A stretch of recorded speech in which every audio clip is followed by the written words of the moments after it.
This is a Fangchengbao Leopard 5, and it's a boxy off-roader body-on-frame SUV, like a Jeep Wrangler, a Ford Bronco, or a Toyota 4Runner. The difference is this is Chinese, and it has almost 700 horsepower.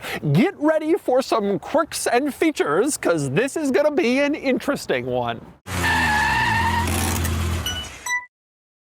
Before we get started, are you ready for your next cool car? Sell your enthusiast car on Cars and Bids. Trading in your car to dealers means you aren't getting market value for your car, leaving you with less cash for your next fun car. Just look at our recent sales of these cool cars compared to current trade-in value. This is a trade-in offer, and this was the Cars and Bids result. This is a trade-in offer, and this was the Cars and Bids result. This is the trade-in offer, and this is the Cars and Bids result. Get started now on carsandbids.com. Sell on Cars and Bids and join the best community to sell your enthusiast car. All right, time for the quirks and features, but first, a thank you and shout out to DCar, which is a Chinese car media brand that does car reviews and social media car videos and all sorts of car stuff. They've brought a few special Chinese cars here to the States, and they provided me with this one to review, so thank you very much to DCar. But let's talk Fangchengbao, the Leopard 5. Fangchengbao is BYD's luxury off-roader brand. In this, the Leopard 5 is their very first vehicle. And I'll start with the basics. Unlike other Chinese cars I've recently reviewed, this one is not fully electric. Instead, it's a plug-in hybrid. So it has a 1.5-liter turbocharged 4-cylinder gasoline engine that makes a little under 200 horsepower. And then there are electric motors front and rear to add more power and performance. The result is standard four-wheel drive because you have those front and rear electric motors, and a total of around 675 horsepower, which is a pretty serious figure, especially when you consider this is a body-on-frame SUV that's around 192 inches long, which makes it basically identical to the dimensions and the structure of a Toyota 4Runner. Imagine 675 horsepower in a Toyota 4Runner. That's the Leopard 5. Now, one big difference though is heft. This isn't light. Despite its mid-sized proportions, this weighs around 6,400 pounds because it's got a lot of stuff. Electric motors, gasoline, off-road hardware, luxury tech, I'll show you all that. 6,400 pounds. Pretty heavy, but it still manages to do 0 to 60 in around 4.8 seconds. So it's quick. And let's be honest, it looks pretty cool. The Chinese may not be known for their off-roading tough truck heritage like Jeeps or Mercedes G-Wagons or Toyota Land Cruisers, but this looks the part with its boxy, blocky, tough, muscular, aggressive styling. It really looks like the off-roader that it is. Body on frame, it looks like a capable four-wheel drive, blocky, tough truck, like it would rival mainstays like the Toyota 4Runner and the Ford Bronco. And the design and its appeal makes sense because this car was designed under the supervision of Wolfgang Egger, who famously also designed the beautiful Alfa Romeo 8C many years ago, and he was running Lamborghini design when they developed the Aventador and the Huracan. This guy knows design. He's now working for Fangchengbao and BYD, and this vehicle is a result. So it's no surprise that it looks cool beyond just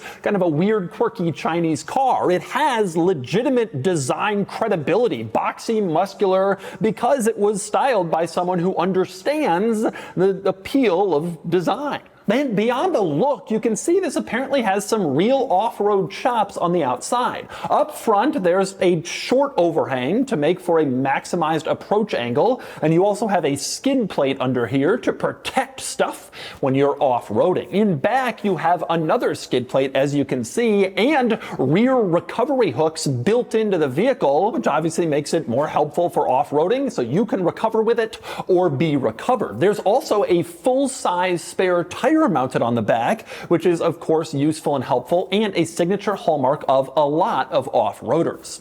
And since we're outside, a couple of interesting exterior quirks in terms of lighting. Up front, you have a light bar that goes basically the entire way around the grille, which certainly makes for a rather distinctive look. It is certainly unique having the driving lights in this formation up front. But more interestingly and more quirky, in back, you can see the Fangchengbao logo is highlighted in red when the taillights come on. It almost looks like the Batman symbol hanging out there on the spare tire cover. It is very cool. It's a nice addition. Obviously not regulatory. They don't have to do it, but they do, and it looks cool, and it is a wonderful design quirk on the outside of the Leopard 5.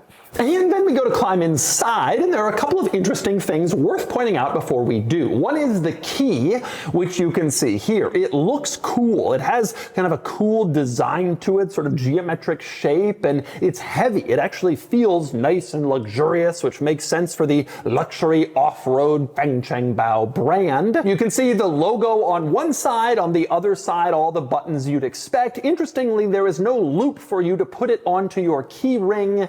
You don't do that. You just appreciate the keys separately like a fine piece of design, I guess. But anyway, opening up the door, the other interesting thing is you can see the side step automatically deploys so that you can get inside. You open the door, it comes out, you close the door, and it retracts back into the vehicle like you see on some full-size pickup trucks and SUVs here in the States. And next we move inside the Leopard 5, and the first thing you notice in here, you can't help but notice, is it's pretty nice. Despite the perception that Americans have of Chinese products being kind of inferior quality, it is a high quality feel in here. You got nice perforated leather on the seats, you can see, with contrasting colors. The dashboard has contrast stitching. You have high quality materials basically everywhere you look and feel and touch. Everything feels good and looks nice. The door panel even has some Alcantara on it to add a little luxury to the whole thing. You also have an upright, muscular feel in here like you would expect in a 4Runner or a Bronco. You can see mostly right angles, no sweeping curves. This is an off-roader SUV, and they emphasize that in here, but with some really high-quality luxury materials as well. And that's not only just impressive for a Chinese vehicle, but also considering the price point. In China, this is reportedly priced in the $40,000 US-ish price range, which is really impressive when you're looking at all of this material. Everything in here is so nice for that money. Obviously, vehicles like the 4Runner and the Lexus GX start to come to mind, which cost a lot more. It really is a pretty impressive interior, and especially impressive when you consider the price point. But moving beyond the quality, the leather, the materials, let's talk quirks. Starting with, well, the start button, which is actually this red switch here in the center. You push this down in order to start the Leopard 5, and then the gear selector automatically rises up from the center directly in front of the starter switch. Now, when you want to turn it off, you just do the same thing. You press it again, and then it's off, and the gear selector automatically falls back down. Certainly an interesting starting experience. And things get quirkier from there. Now, when you start this car, you're inundated by a group of screens, which I will cover in a second, but first, let's talk refrigerator. In the center console, there is a refrigerator, and you can change the temperature with this dial here. You can adjust, obviously it's in Celsius, but you can adjust the temperature exactly where you want it to be to cool down your drinks or your food or whatever you want. Now, the interesting thing here is this can also be a heated box. If you press this dial, the heating element turns on, and then you can adjust the heated temperature so it can keep things warm inside this box, not just cool, and that is a pretty impressive feature. Now, you pull out a bottle of water from your refrigerator, or heater if you prefer, and you put it in the cup holder. Seems like a fairly normal cup holder, but you can push down on this cup holder and basically push this bottle of water all the way down so it's living in the center console. When you want it to be delivered to you, just press this button here, and the cup holder will rise the bottle of water back up so that you can drink crank from it. When you're done, you can just push it right back down, and then it's not impeding any of your center console controls. That is certainly unusual. Next up, another interesting quirk in the center console, you can see wireless phone charging pads here on the driver and passenger side. Nothing unusual there, but you can see ventilation for your devices. So when they're wireless charging and they're getting hot, this ventilation will keep them cool and make sure they don't overheat. Now, also in this area, you have all of your serious off-road equipment. I mentioned four-wheel drive, body on frame, and it has all the stuff you'd expect. These switches here control your differential lockers. You can see front locker on the top switch, rear locker on the bottom switch. You also have this center switch here for four-wheel drive low. You can see it's marked 4L for low range gearing, and you have this separate switch up here to adjust your suspension height. This vehicle can raise and lower, and of course you can raise it up if you're off-roading and you want to clear some serious terrain. You just raise up the suspension and it goes up. Now, speaking of off-roading, another interesting switch here in the center is this one. This controls your drive mode. You push on the switch and the drive mode selection appears in the center screen, and you can see there are many different off-road drive modes to choose from, including rock, mud, mountain, sand. There's even a wading mode if you plan to ford water, and there's a special U-turn feature where the vehicle will use its traction control and differentials to allow you to make a very tight, sharp U-turn on a soft surface like sand or grass, which is another cool off-road touch of the Leopard 5. Now, when you're in these drive modes, there are some pretty cool features here. Specifically, each drive mode will adjust the traction control and optimize the vehicle for that type of surface, but it will also raise or lower the suspension depending on which surface you're on, which is cool. And when you're in each drive mode, you can check and instantly see your current tire pressure right here and your current approach, departure, and breakover angles right here, which obviously are based on the current suspension height setting of the car.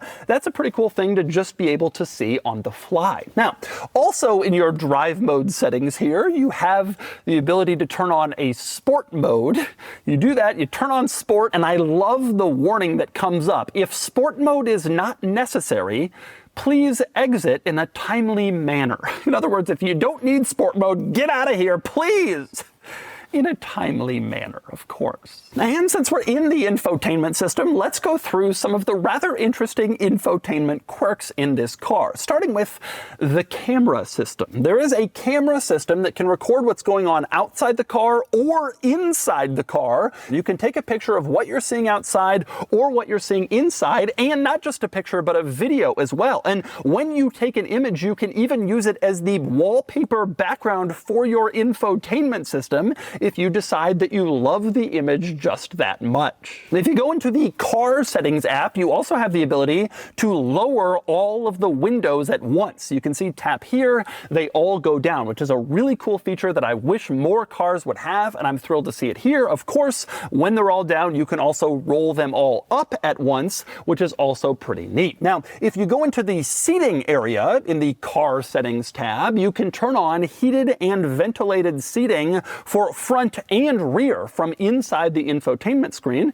which is a pretty cool feature. You can also use this to turn on massaging seats, which is obviously a nice luxury touch, and you can pull up your saved seating position for different items like your driving position versus your resting position. If you have a favored resting position for taking a nap at a rest stop, you can store that in the system and then just tap on it instead of trying to get comfortable each time you want to take a nap. Also cool in this infotainment system is a fantastic vehicle camera system beyond just the take pictures of yourself system. The overall camera system is pretty cool. You pull it up by tapping this button on the steering wheel. Just press that and the camera system comes up, and you can see top-down angle, and you can zoom in on left, right, front, back to make backing up or parking in a tight space easier. You also have access to a 3D camera, as you can see, where you can easily just swipe all around the car to see precisely what it is you want to see in your exact position. That's all pretty cool. Now, moving on from the center infotainment system to the gauge cluster screen, this display shows various different items. On the left,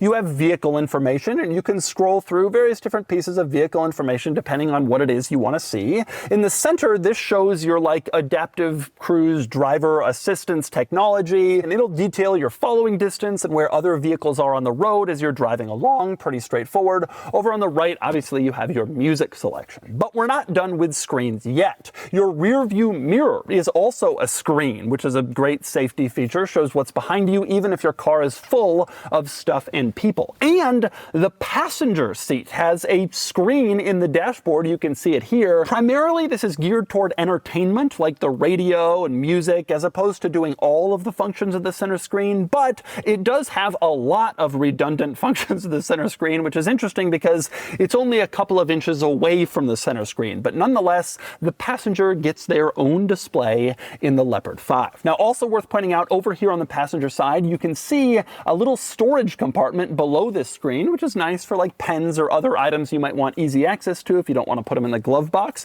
You also have a grab handle over here, so if you're doing serious off-roading, you can grab on and hold on. Strangely, there is a similar handle on the driver's side.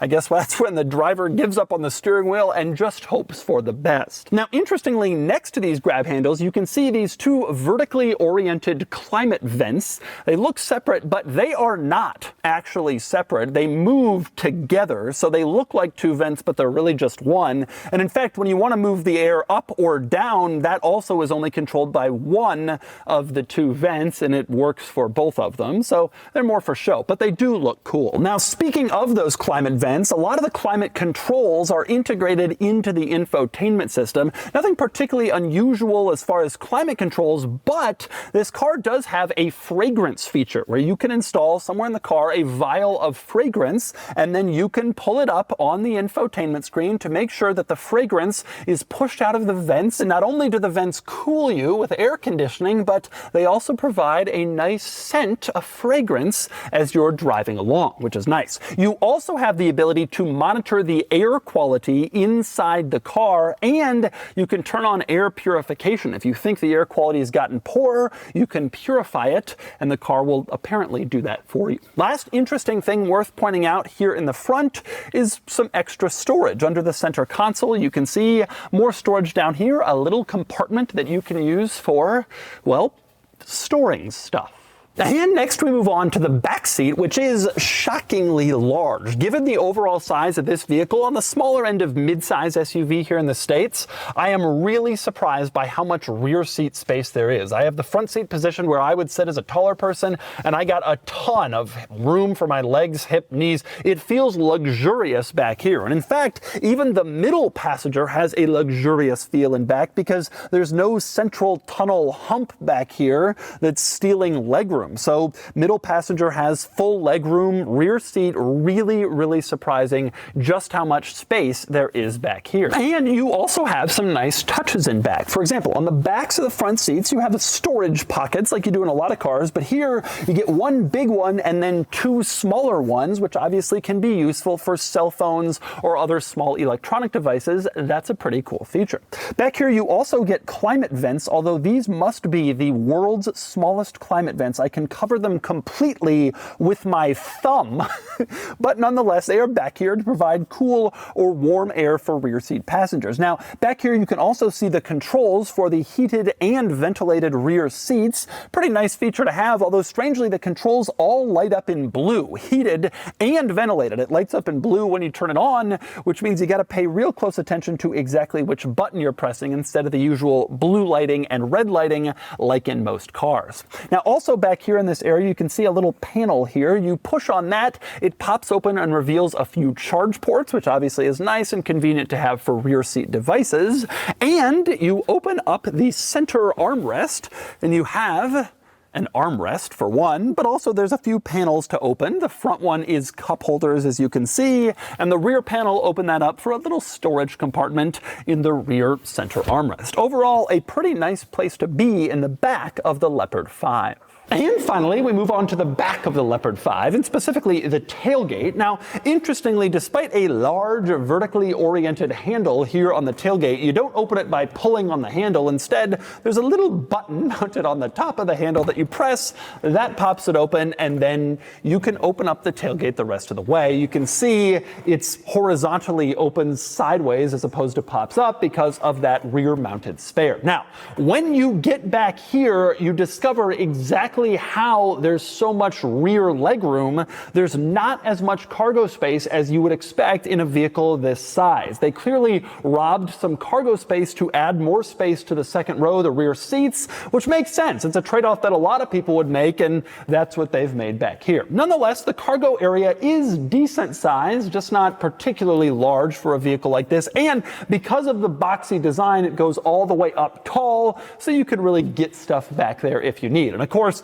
you can also fold down the rear seats to maximize your cargo space. Also worth pointing out back here, a few other interesting quirks. You have a cigarette lighter style power outlet over on the driver's side. You open that up, you can plug stuff in. Over on the passenger side, you have a household style power outlet, which is also nice to see. And there's a button back here to lower the suspension. So if you're trying to get something really heavy into the car, you can lower it from back here in order to make it easier to get inside. Probably the most interesting quirk in the back, though, if you lift up the floor, you can see under here you have on one side a tool kit for changing tires and other things, and on the other side some extra storage compartments that include right now some charging accessories. This charging accessory specifically is rather quirky. You plug it into the charge port, and then from there you can plug in stuff to this power strip. It's essentially using the car as a giant battery so that you can plug in your stuff to like a surge protector,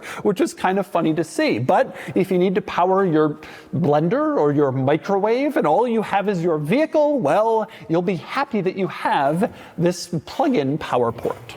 Now, our last interesting item worth pointing out here is that this rear giant tailgate is soft close, meaning you just kind of have to get it to about here and it will automatically power close itself, so you don't have to slam it shut when you're getting your stuff out of the Leopard 5. Now, all of this is well and good, a lot of interesting quirks, but I'm especially interested in driving it. What is a Chinese Toyota 4Runner with 700 horsepower like on the road? Let's find out. Okay, driving the Leopard 5. This is certainly an interesting experience, to say the least. First impression, getting in here, it feels very solid. It actually feels quite luxurious. It's nice. In a similar vein as the 4Runner, though, like this blocky dashboard, you have a very upright seating position, you know, boxy mirrors, you're sitting tall here. It sort of has, it gives you that kind of feeling just like you would get from the 4Runner. And it's about the same size, etc. Sitting at a stoplight, it's quiet in here. You don't hear much outside noise going on, which is nice. I'm looking for a chance to punch it because I don't often get the opportunity to experience almost 700 horsepower in a body on frame. Okay, here we go. Whoa, whoa, it's fast, but it's also ponderous. Like, it's got a lot of power, but this isn't necessarily the kind of vehicle you want to be shoving around corners really hard. Like, that's not really the point of it. Nonetheless, it is quick in a straight line, impressively so. It's like quite fast, it feels good, but you do get body roll, you do get pitch and float, just like you would expect from kind of a truck-based, you know, off-road focused, boxy SUV. It's just unusual that you have all that stuff, and you also have that this much horsepower. One could argue it maybe isn't necessary to have this much horsepower in such a vehicle, but that's the situation that we're faced with here. I did just drive the brand new Toyota 4Runner, which I really do think is pretty analogous to this. I will say the 4Runner's ride quality was maybe a little bit better, about the same. But one thing that's nice about this is just how quiet and comfortable it is inside. The seats in here are very nice. This feels honestly sort of luxury car-ish when you're sitting inside. Not sort of, like it feels luxury car-ish. You have two-tone leather and you're sitting on very high quality like seating, and everything feels very comfortable and nice. It's just hard to disguise the fact that you're in a body-on-frame SUV. That's always the challenge of creating a boxy truck-based SUV from a driving perspective. effective. And that's true of vehicles like the Lexus GX that are also like luxury truck-based SUVs. Very quiet, obviously. The electric motors are doing most of the work most of the time. I do hear the gas engine kick in when I floor it. You can hear it kick in. But the gas engine is actually a pretty small component of the whole situation, since it only produces like a little under 200 horsepower. Primarily, this thing is relying on electric power, with the gas engine to be a range extender and, you know, to offer a little bit more assistance when necessary. Generally speaking, driving around, at least right now, I'm mostly in electric power. It does have a very solid feel. You go over bumps, it feels heavy. And looking up the curb weight, 6,400 pounds, I mean, this is a heavy vehicle. Like, it has hardware in it, both luxury hardware, obviously a lot of tech hardware and screens and that kind of thing, but also off-road stuff. It is equipped for like real off-road driving as well. It feels very composed and capable, like any other, you know, body on frame SUV. Honestly, this reminds me a lot of the Lexus GX